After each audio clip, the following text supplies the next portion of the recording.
ونصلي ونسلم على رسوله الكريم أما بعد فأعوذ بالله من الشيطان الرجيم بسم الله الرحمن الرحيم ثم جعلناك على شريعة من الأمر فاتبعها ولا تتبع أهواء الذين لا يعلمون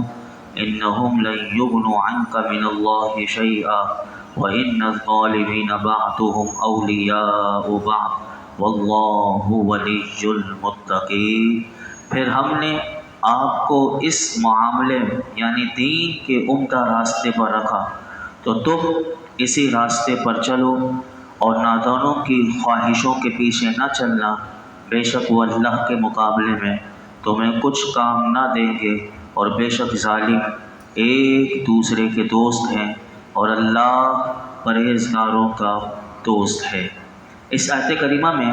اللہ رب العالمین نے ارشاد فرمایا، اے حبیب صلی اللہ تعالیٰ علیہ وسلم، ہم نے بنی اسرائیل کے بعد آپ کو دین کے معاملے میں عمدہ راستہ یعنی اسلام پر رکھا، لہٰذا آپ اسی راستے پر چلیں اور اس کے احکامات کو نافذ کریں، اور قریش کے نادان سردار جو آپ کو اپنے دین کی دعوت دیتے ہیں تو محبوب ان کی خواہشوں کے پیچھے نہ چلنا، کیونکہ وہ آپ کو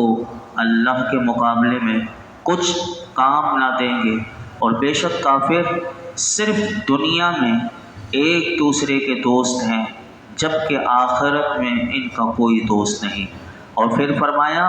کہ اللہ سے ڈرنے والے مومنین کا دنیا میں بھی اللہ دوست ہے اور آخرت میں بھی وہی دوست ہے۔ اب دیکھیں کتنی بڑی بات ہے کہ جو دنیا میں اللہ سے ڈرتے ہیں، جو دنیا میں تقوی و پرہیزگاری اختیار کرتے ہیں، ان کے لیے کتنی بڑی بشارت دی کہ دنیا میں اللہ ان کا دوست ہے، اور فرمایا آخرت میں بھی اللہ ان کا دوست ہوگا، کہ جنہوں نے دنیا میں اللہ سے جو ڈرتے رہے اللہ ان کا آخرت میں بھی دوست ہوگا، اور کافر کے لیے کوئی دوست نہیں، نہ آخرت میں نہ دنیا میں۔ تو یہاں پر یہ بھی بات ہمیں سمجھ میں آئی کہ اللہ رب العالمین نے اسلام یہ عمدہ راستہ ہے، کہ دین اسلام یہ بہترین راستہ ہے کہ جس پر اللہ رب العالمین نے ہمیں ہدایت عطا فرمائی، تو اس ہدایت پر ہمیں اللہ کا شکر ادا کرنا چاہیے۔ آگے سنیے کیا ارشاد فرمایا، ھذا بصائر للناس وہدی ورحمۃ لقوم یوقنون۔ یہ قرآن لوگوں کے لیے آنکھیں کھول دینے والی نشانیاں اور یقین رکھنے والوں کے لیے ہدایت اور رحمت ہے۔ اللہ تعالیٰ نے ارشاد فرمایا، محبوب ہم نے آپ کی طرف جو کتاب نازل فرمائی یہ اللہ تعالیٰ کے ان احکامات پر مشتمل ہے کہ جو قیامت تک رہیں گے، اور اس میں تمام لوگوں کے لیے وہ دلائل اور نشانیاں موجود ہیں جن کی انہیں دین کے احکام میں ضرورت ہے۔ اور فرمایا کہ جو شخص اس قرآن کے احکامات پر عمل کرتا ہے تو یہ قرآن اسے جنت کی طرف ہدایت دیتا ہے، اور اس پر صحیح طریقے سے ایمان لاتا ہے، فرمایا یہ قرآن اس کے لیے رحمت ہے اور دنیا اور آخرت میں اللہ کے عذاب سے بچاتا ہے۔ یہ میرے رب کے قرآن کی شان ہے۔ پھر ارشاد فرمایا، ام حسب الذین اجترحوا السیئات ان نجعلهم كالذین آمنوا وعملوا الصالحات سواء محیاهم ومماتهم ساء ما یحکمون۔ کیا جن لوگوں نے برائیوں کا ارتکاب کیا وہ یہ سمجھتے ہیں کہ ہم انہیں ان جیسا کر دیں گے کہ جو ایمان لائے اور انہوں نے اچھے کام کیے؟ کیا ان کی زندگی اور موت برابر ہوگی؟ وہ کیا ہی برا حکم لگاتے ہیں۔ مکے کے مشرکین کی ایک جماعت وہ مسلمانوں کے پاس آئی اور انہوں نے مسلمانوں سے یہ کہا کہ اگر تم جو ہمیں یہ بات کہتے ہو کہ مرنے کے بعد اٹھنا ہے،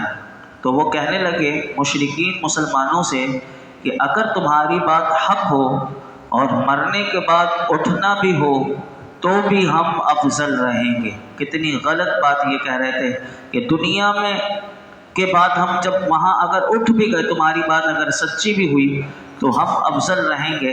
جیسا کہ دنیا میں ہم تم سے بہتر رہے۔ یعنی وہ مال کے حساب سے اور دنیا کے اعتبار سے وہ مسلمانوں سے اس طرح وہ اپنی عقل سے یہ سوچ کر وہ یہ کہہ رہے تھے، تو اللہ رب العالمین نے ان کے رد میں یہ آیت کریمہ نازل فرمائی اور فرمایا کہ جو لوگ کفر اور گناہوں میں مصروف ہیں، کیا وہ یہ سمجھتے ہیں کہ ہم انہیں ان جیسا کر دیں گے کہ جو ایمان لائے اور جنہوں نے اچھے کام کیے؟ کیا ایمانداروں اور کافروں کی موت اور زندگی برابر ہو جائے گی؟ اللہ فرماتا ہے ایسا ہرگز نہیں ہوگا، کیونکہ ایماندار کی زندگی میں وہ نیکیوں پر قائم رہا اور کافر جو ہے وہ ساری زندگی برائیوں میں رہا، تو ان دونوں کی زندگی برابر نہ ہوگی۔ اور ایسے ہی فرمایا ان کی موت بھی یکساں نہیں، جیسے زندگی برابر نہیں تو ان کی موت بھی یکساں نہیں۔ اب پھر قرآن نے بتایا کیونکہ مومن کی موت ہوتی ہے تو اسے بشارت دی جاتی ہے، رحمت اور کرامت اس کے اوپر ہوتی ہے، اور جبکہ کافر کی موت ہوتی ہے تو وہ رحمت سے مایوس ہوتا ہے اور ندامت پر ہوتی ہے، کیونکہ کافر کو موت کے وقت سب کچھ سمجھ میں آ جاتا ہے، اب اس کے پاس صرف ندامت کے اور کچھ نہیں ہے۔ مومن نے دنیا میں سمجھ لیا تھا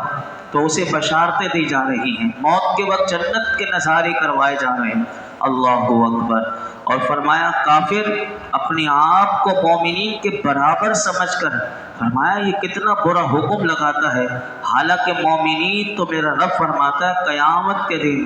اعلیٰ جنتوں میں عزت و کرامت کے ساتھ عیش و راحت پائیں گے، اور کفار کل قیامت کے دن جہنم کے سب سے نچلے طبقے میں ذلت کے ساتھ، اہانت کے ساتھ سخت ترین عذاب میں مبتلا ہوں گے۔ یہاں پر اس آیت کریمہ سے علماء کہتے ہیں یہ معلوم ہوا کہ مومن اور کافر کی زندگی ایک جیسی نہیں، اسی طرح ان کی موت میں بھی فرق ہے۔ اس سے ان لوگوں کے لیے نصیحت ہے اس آیت کریمہ میں کہ جو نہ صرف خود اپنی صورت اور سیرت کافروں کی زندگی کی طرح بنائے ہوئے ہیں، آج مسلمانوں کو آپ دیکھیں تو وہ اپنی زندگی اور صورت و سیرت میں وہ مسلمانوں سے ہٹ کر وہ کافروں سے مرعوب ہو رہے ہیں اور ان کی وہ صورت و سیرت کو اپنانا چاہتے ہیں، اور بلکہ دوسروں کو بھی کافروں کی صورت اور سیرت پر چلنے کی دعوت دیتے ہیں۔ حالانکہ میرے رب کا قرآن اور نبی پاک صلی اللہ علیہ وسلم کی احادیث مبارکہ سے ہمیں یہ پتہ چلتا ہے کہ کسی مسلمان کی یہ شان نہیں کہ وہ صورت اور سیرت دونوں میں کبھی کافروں کی طرح بنے، بلکہ مسلمان کی شان تو یہ ہے کہ وہ صورت اور سیرت میں ہمیشہ کافروں سے الگ رہے، ممتاز رہے، کہ اسے دیکھ کر کافر کو بھی پتہ چلے کہ یہ مومن ہے، یہ وہ ہے کہ جس نے اپنے نبی کا کلمہ پڑھا ہے تو اس کی صورت اور سیرت سے اس کا عمل بتا رہا ہو۔ اور مومن کیسا ہوتا ہے؟ میرا رب قرآن حکیم میں کیا ارشاد فرماتا ہے سنیے۔ اللہ رب العالمین ارشاد فرماتا ہے کہ مومن اور کافر کی زندگی میں فرق کیسے ہوتا ہے؟ فرمایا کہ نیکی کی دعوت دینا، برائی سے منع کرنا یہ مسلمان کا کام ہے، جبکہ برائی کی دعوت دینا اور نیکی سے منع کرنا یہ کافروں اور منافقوں کا کام ہے۔ اور یہی قرآن ہمیں بتاتا ہے کہ فرمایا المنافقون والمنافقات بعضهم من بعض، منافق مرد ہوں یا منافق عورتیں، فرمایا سب ایک ہی ہیں۔ یأمرون بالمنکر، فرمایا یہ برائی کا حکم دیتے ہیں، وینہون عن المعروف، اور بھلائی سے منع کرتے ہیں۔ یہ اللہ نے منافق اور کافروں کا بتایا۔ اب دیکھیے اسی میں اللہ نے مسلمانوں کے بارے میں کیا ارشاد فرمایا؟ فرمایا والمؤمنون والمؤمنات بعضهم اولیاء بعض، مسلمان مرد اور مسلمان عورتیں ایک دوسرے کے رفیق ہیں۔ فرمایا یأمرون بالمعروف وینہون عن المنکر، یہ بھلائی کا حکم دیتے ہیں اور برائی سے منع کرتے ہیں۔ اسی طرح نماز ادا کرنا یہ مسلمانوں کا کام ہے، اور نماز کو چھوڑ دینا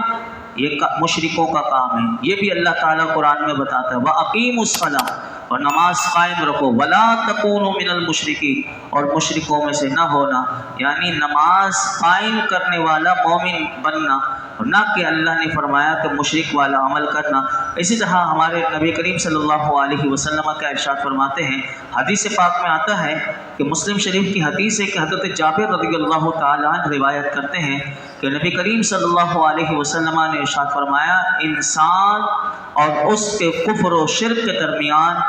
نماز نہ پڑھنا ہے۔ اب آپ دیکھیں کہ ہماری اکثریت اتنی بڑی تعداد ہے کہ جن کا دل آتا ہی نہیں نماز کی طرف، جو نماز کو اہمیت کو سمجھتے نہیں۔ اب دیکھیے کہ حضور کیا فرما رہے ہیں، انسان اور اس کے کفر و شرک کے درمیان جو فرق ہے وہ نماز نہ پڑھنا ہے۔ اسی طرح مسلمان آج جو کافروں کی صورت و سیرت پر چل رہے ہیں، میرے آقا علیہ الصلوۃ والسلام نے کیا ارشاد فرمایا تھا؟ حضرت عبداللہ بن عمر رضی اللہ عنہما سے روایت ہے کہ رسول اللہ صلی اللہ علیہ وسلم نے ارشاد فرمایا مشرکین کی مخالفت کرو، داڑیاں بڑھاؤ اور مونچھیں کم کر دو۔ آج آپ دیکھیں کہ مونچھیں بڑھائی جا رہی ہیں، داڑیاں صاف کی جا رہی ہیں۔ تو یہ میرے آقا علیہ الصلوۃ والسلام نے اس کا الٹ بتایا تھا کہ یہ مسلمان کو ایسا کرنا چاہیے۔ اسی طرح ہم اللہ کی بارگاہ میں دعا کرتے ہیں اللہ ہمیں صورت اور سیرت میں کفار سے ممتاز رہنے کی توفیق عطا فرمائے۔ آگے ارشاد فرمایا وَخَلَقَ اللَّهُ السَّمَاوَاتِ وَالْأَرْضَ بِالْحَقِّ وَلِتُجْزَى كُلُّ نَفْسٍ بِمَا كَسَبَتْ وَهُمْ لَا يُظْلَمُونَ، اور اللہ نے آسمانوں اور زمین کو حق کے ساتھ بنایا اور تاکہ ہر جان کو اس کی کمائی کا بدلہ دیا جائے اور ان پر ظلم نہیں ہوگا۔ اس آیت کریمہ میں اللہ رب العالمین نے مقصد بتایا کہ ہم نے زمین و آسمان کو بے مقصد نہیں بنایا،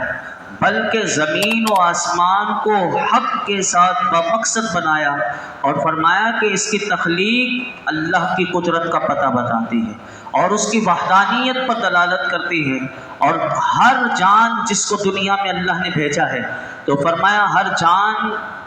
یہ سمجھ لے کہ جب اس نے کلمہ پڑھ لیا تو ہر جان کو اس کی نیکی اور بدی کا بدلہ دیا جائے گا، اور ان پر ثواب کی کمی یا عذاب کی زیادتی کے ساتھ کبھی بھی ظلم نہیں ہوگا۔ اس آیت سے علماء کہتے ہیں یہ معلوم ہوا کہ اس پورے عالم کی جو پیدائش ہے وہ عدل ہے اور رحمت کا اظہار کرنا مقصود ہے، کہ اللہ کا عدل اور رحمت کا اظہار اس پوری کائنات سے پورے عالم سے ہو رہا ہے۔ اور فرمایا یہ پوری طرح کس طرح ہو سکتا ہے، تو یہ قیامت کے دن اللہ تعالیٰ بتائے گا کہ اہل حق اور اہل باطل میں امتیاز کامل کر کے اور مخلص مومن کو جنت کے درجات میں اللہ تعالیٰ کے، اور جو نافرمان اور کافر ہوں گے ان کو جہنم کے درکات میں جب ڈالے گا تو پھر اس دن قیامت کے دن یہ سارا اللہ رب العالمین بتائے گا کہ جس طرح اس آیت کریمہ میں فرمایا کہ تاکہ ہر جان کو اس کی کمائی کا بدلہ دیا جائے اور ان پر ظلم نہیں ہوگا۔ یاد رکھیے گا یہاں پر ایک بات کہ قیامت کے دن یہ بھی منظر دیکھنے کو آئے گا کہ جیسا کہ بعض مجرموں کو معافی دے دی جائے گی اور اطاعت گزاروں کو ان کے عمل کے ثواب سے عمل سے زیادہ ان کو ثواب عطا فرمانا، یہ اللہ کا رحم و کرم ہوگا۔ اور قیامت کے دن ایسا بھی ہوگا کہ بعض لوگوں کے اعمال بیکار ہو جائیں گے، اور یہ جو بیکار ہوں گے دنیا میں انہوں نے کیا ہوگا، لیکن قیامت کے دن ان کے عمل جو بیکار اگر ضبط ہو جائیں گے تو فرمایا ان کے اپنے قصور کی وجہ سے ہوگا، نہ کہ ان پر اللہ کا ظلم ہوگا، کیونکہ یاد رکھنا چاہیے کہ اللہ رب العالمین ظلم کرنے سے پاک ہے۔ تو قیامت کے دن جو ہوگا اس کے رحم و کرم سے ہوگا، اگر وہ چاہے تو سارے